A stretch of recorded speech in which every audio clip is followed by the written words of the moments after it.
তো গাইস আজকে আমি চিড়িয়াখানায় আসছি ফার্স্ট টাইম, আমি অনেক এক্সাইটেড। গাইস যেহেতু চিড়িয়াখানা দেখার জন্য একদম পাগল হয়ে গেছে, ও কখনো চিড়িয়াখানা আসে না, তো আজকে মূলত ওর জন্য আমরা আসছি সবাই মিলে চিড়িয়াখানা। তো এখানে আজকে কিন্তু ঘুরবে ঘুরে ঘুরে দেখবে, তো লেটস গো। চলো। সরি, তো তুমি আজকে চিড়িয়াখানায় সবচেয়ে বেশি কোন জিনিসটা দেখার জন্য বেশি এক্সাইটেড? বাঘ। বাঘ? এর আগে কখনো বাঘ দেখো না? না না কখনোই না, কেমনে দেখবো ভাই? সিংহ দেখছো? সিংহ না এটাও দেখিনি, অনেক কিছুই দেখি নাই। তো আজকে ঋতু সবকিছু ঘুরে ঘুরে দেখবে এবং আমার সাথে জয় আছে। সে হ্যালো।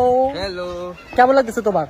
আমার অনেক কিছু ভালো লাগতেছে, তোমাদের জন্যই আসছি মূলত, না হলে আমি আসতাম না, আমি বাসায় পড়তেছিলাম। কেন তোমার কি চিড়িয়াখানা ভালো লাগে না? আমার তো চিড়িয়াখানা ভাই অনেক বেশি ভালো লাগে। আমি লাস্ট আসছিলাম 10 বছর আগে, তো আজকে দেখি কি অবস্থা, কি সিচুয়েশন একটা বর্তমান। তো আমাদের সামনে বাদর আছে, ওখানে আবার দেখবো। বাদর? না, বাদর sorry, কি? বান্দর। বান্দর?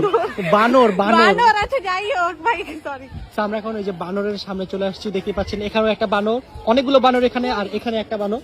তুমি আমি কি তো দেখতেছি না। তুমি খুঁজে পাচ্ছ না? ওই যে দেখো, ওই যে ও ওই কি যে কিউট। ওই যে বানর দেখছো? হাই আল্লাহ, এদিকে যেতে পারবো না? না, তুমি এই ভিডিও যেতে পারবো না। আমি তো এখানে উঠেই চলে যেতে পারতাম। এর জন্য কি তোমাকে কি আমি শুধু শুধু বানর বলছি? এর জন্য বানর বলছি। না বানর বলো না, আমি এত সুন্দর একটা মেয়ে। এই বেয়াদব। এই যে দেখো কি সুন্দর একটা কিউট একটা বানর বসে আছে। বাদাম আনলে আইসা পড়তো না। রাইট, ওই যে ওইখানে আছে, ওইখানে চলো, ওইখানে চলো। জয়ের গার্লফ্রেন্ড। হাই।